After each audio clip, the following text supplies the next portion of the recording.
Allahu Akbar, Allahu Akbar, Allahu Akbar, Allahu Akbar, Allahu Akbar, Allahu Akbar, Allahu Akbar kabira, walhamdulillahi katsira, wa subhanallahi bukratan wa asila.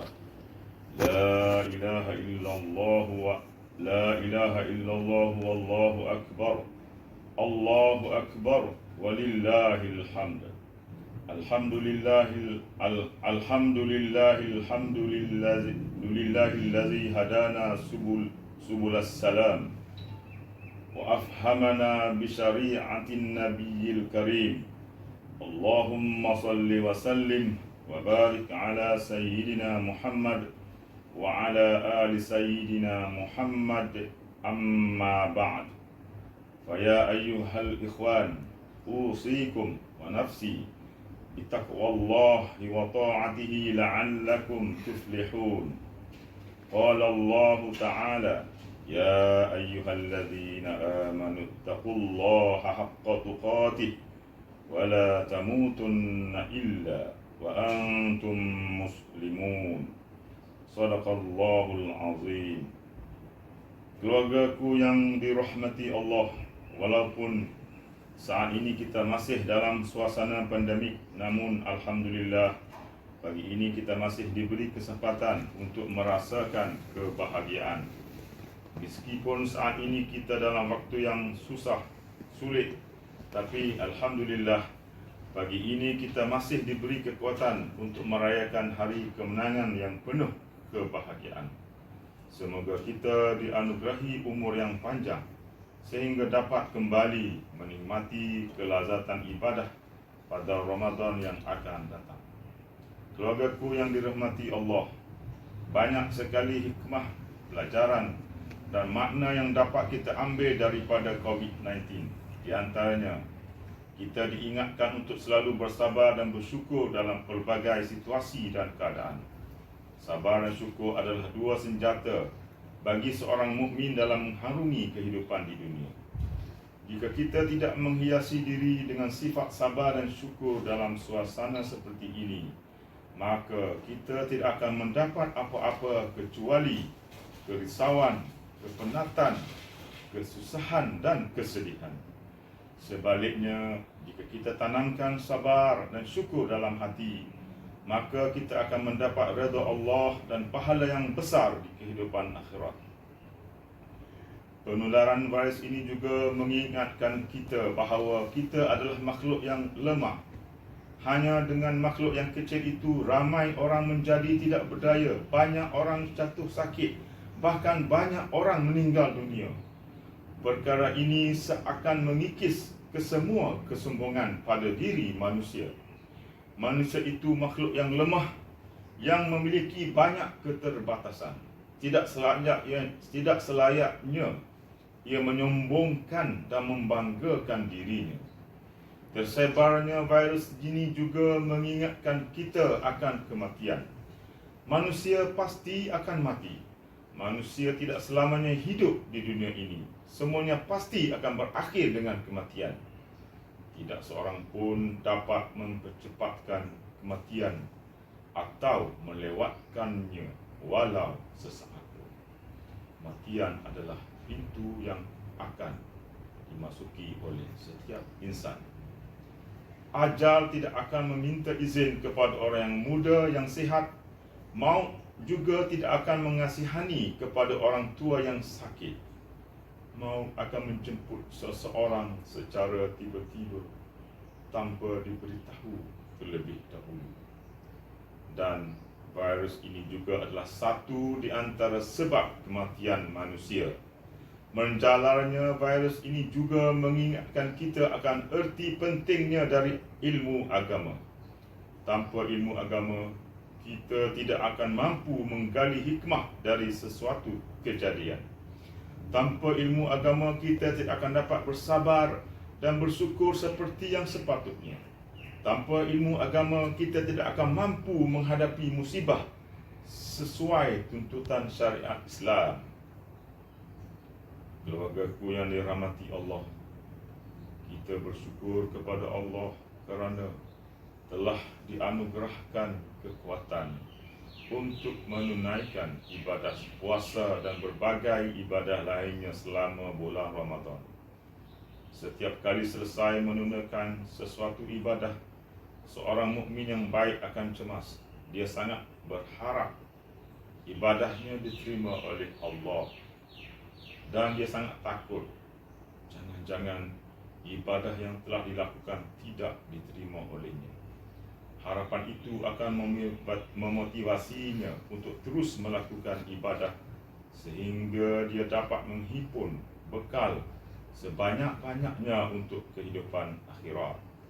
Sedangkan ketakutan dan kekhawatiran itu akan mendorongnya untuk terus beribadah kerana dia tidak tahu ibadah mana yang diterima oleh Allah Subhanahu wa taala. Keluargaku yang dirahmati Allah, setelah hak-hak Allah kita tunaikan selama Ramadan melalui ibadah-ibadah yang kita lakukan, tibalah kini waktu untuk memenuhi hak-hak sesama hamba. Hari raya adalah satu saat yang tepat untuk mengeratkan tali silaturahim dan memperkuatkan hubungan persaudaraan sesama Muslim. Jangan jadikan alasan COVID-19 sebagai halangan untuk kita bersilaturahim, kerana silaturahim juga boleh dilakukan dengan pelbagai cara. Jika tidak dapat bertemu fizikal, maka boleh sahaja diganti dengan pertemuan secara maya. Di musim pandemik COVID-19 ini, kita dianjurkan untuk menjaga jarak fizikal, tetapi jarak persaudaraan tidak boleh renggang. Jarak persaudaraan harus tetap dekat. Jambatan penghubung antara keluarga harus tetap dibentangkan. Keluargaku yang dirahmati Allah, dalam Sahih Ibnu Hibban dari hadis Abu Hurairah radhiyallahu anhu, dia berkata, "Wahai Rasulullah, beritahulah aku tentang sesuatu yang jika aku kerjakan, maka aku akan masuk syurga." Lalu Rasulullah SAW bersabda yang bermaksud, "Berikanlah makanan, sebarkanlah salam, sambungkanlah tali silaturahim, dan lakukan solat malam ketika orang-orang lain tidur, maka engkau akan masuk syurga dengan selamat." Keluargaku yang dirahmati Allah, sekarang memang musim pandemik, tetapi janganlah sampai membuatkan kita memutuskan silaturahim. Jangan sampai keluarga dan kerabat kita merasa ditinggalkan dan diabaikan. Walaupun sewaktu pandemik, kita tetap perlu menjaga hubungan baik dengan mereka. Kita jaga hubungan baik itu dengan cara membantu mereka dikala mereka memerlukan bantuan. Kita beri pinjam mereka jika mereka perlu meminjam wang. Kita kunjungi mereka jika keadaan mengizinkan. Jangan tunggu mereka berbuat baik kepada kita dahulu baru kita balas kebaikan mereka. Jangan tunggu mereka mengunjungi kita dahulu baru kita balas kunjungan mereka. Jangan tunggu mereka telefon dahulu baru kita balas menyapa. Kita dahului mereka dengan itu semua, kerana ini adalah kebaikan yang pahalanya amat besar. Jadilah orang yang pertama kali melakukannya. Kita berlumba-lumba dalam kebaikan. Menyambung silaturahim adalah satu kewajipan, dan memutus silaturahim termasuk salah satu dosa besar. Rasulullah SAW bersabda yang bermaksud, tidak akan masuk syurga, yakni bersama orang-orang yang lebih awal masuk syurga, orang-orang yang memutuskan silaturahim. Hadis riwayat Al-Bukhari dan Muslim. Keluargaku yang dirahmati Allah, perkara silaturahim juga termasuk membantu keluarga ketika mereka dalam keadaan yang memerlukan, terutama dalam suasana pandemik seperti sekarang ini. Dalam hadis disebutkan maksudnya, tidaklah seorang mukmin menyenangkan saudaranya kerana musibah yang menimpanya, kecuali Allah akan mengenakan kepadanya pakaian kemuliaan di hari akhirat, di hari kiamat. Hadis riwayat Ibnu Majah. Janganlah kita menganggap hubungan silaturahim sebagai beban. Jangan pula berfikir bahawa membina hubungan silaturahim hanya akan menambah kesusahan yang sedang kita rasakan. Bahkan sebaliknya keluargaku sekalian, dengan sebab silaturahim itulah Allah akan angkat kesusahan dari kita dan melapangkan rezeki kita. Nabi SAW bersabda yang bermaksud, barang siapa menginginkan dipanjangkan umurnya, diluaskan rezekinya dan diselamatkan dari kematian yang buruk oleh Allah, maka hendaklah ia sambung tali silaturahim dengan kerabatnya. Hadis riwayat Al-Hakim dalam Al-Mustadrak. Keluargaku yang dirahmati Allah, selain dari keluarga, kita juga harus lakukan perkara yang sama kepada orang lain. Kita jadikan hari raya sebagai momentum untuk mengeratkan hubungan kita dengan tetangga, sahabat dan seluruh lapisan masyarakat. Saling bermaaf-maafan harus menghiasi hari raya kita. Yang lalu biarlah berlalu. Kita maafkan kesalahan orang lain kepada kita.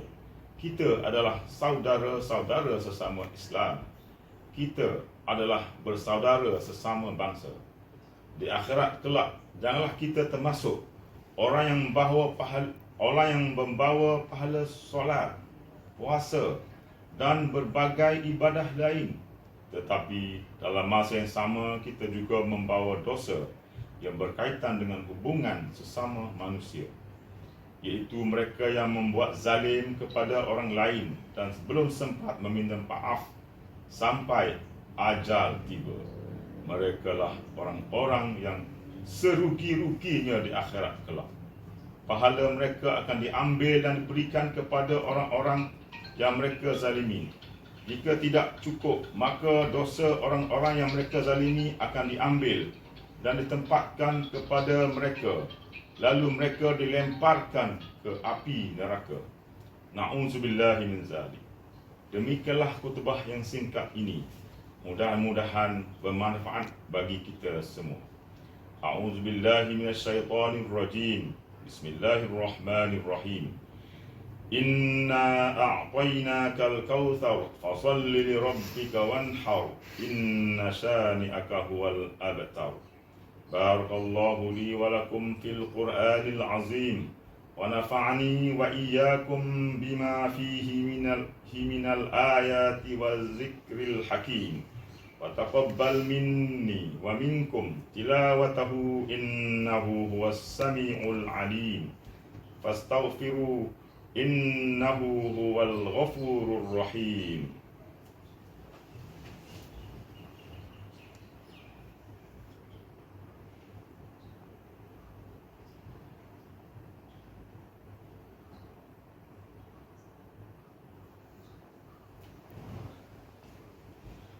Allahu Akbar, Allahu Akbar, Allahu Akbar, Allahu Akbar, Allahu Akbar, Allahu Akbar, Allahu Akbar, Allahu Akbar kabira, walhamdulillahi kathira, wa subhanallahi bukratan wa asila. La ilaha illallah wallahu akbar. Allahu Akbar walillahil hamd. Alhamdulillah wassalatu wassalam ala sayyidina Muhammadin wa ala alihi wa sahbihi ajma'in. Amma ba'd, ya ayyuhan nasu ittaqullah. Qala Allah ta'ala, ya ayyuhalladzina amanu ittaqullaha haqqa tuqatih wa la tamutunna illa wa antum muslimun. Allahumma ighfir lil mu'minina wal mu'minat wal muslimina wal muslimat al ahya'i minhum wal amwat. Rabbana atina fid dunya hasanah wa fil akhirati hasanah wa qina azaban nar. Rabbana zalamna anfusana wa illam taghfir lana wa tarhamna lanakunanna minal khasirin. Ibadallah, inna Allah ya'muru bil 'adli wal ihsan wa ita'i dzil qurba wa yanha 'anil fahsya'i wal munkar wal baghi ya'izukum la'allakum tadhakkarun. Wadhkurullahal 'azima yadhkurkum washkuruhu ala ni'amihi yazidkum wala dzikrullahi akbar wallahu ya'lamu ma tasna'un. Keluargaku yang dirahmati Allah, marilah kita berdoa agar Allah mengampuni dosa kita dan dosa kaum muslimin dan muslimat. Ya Allah, ampunlah kaum muslimin dan muslimat, sama ada yang masih hidup ataupun yang telah mati. Ya Allah, ampunilah dosa kami dan ibu bapa kami. Ya Allah, Engkau itu maha pemaaf dan suka kepada kemaafan. Maafkanlah semua. Wahai Tuhan kami, janganlah Engkau ambil tindakan jika kami terlupa atau tersilap. Wahai Tuhan kami, janganlah bebankan kami dengan apa yang kami tidak mampu. Ya Allah, berkatilah keluarga kami, kukuhkanlah kasih sayang antara kami, jadikanlah kami sentiasa berpegang dengan agama-Mu. Ya Allah, bimbinglah kami kepada akhlak yang baik. Tiada yang dapat membimbing kami kepada hal itu melainkan Engkau. Ya Allah, jauhilah kami daripada akhlak yang buruk. Tiada yang dapat menjauhkan kami dari hal itu melainkan Engkau. Ya Allah, lindungilah kami dan negara kami daripada bencana, kemusnahan dan kerosakan. Bimbinglah kami, para pemimpin kami, agar menjadi hamba-hamba-Mu yang soleh. Alhamdulillahi Rabbil Alamin. Allahu Akbar, Allahu Akbar. La ilaha illallah wallahu akbar. Allahu Akbar, walillahil hamd.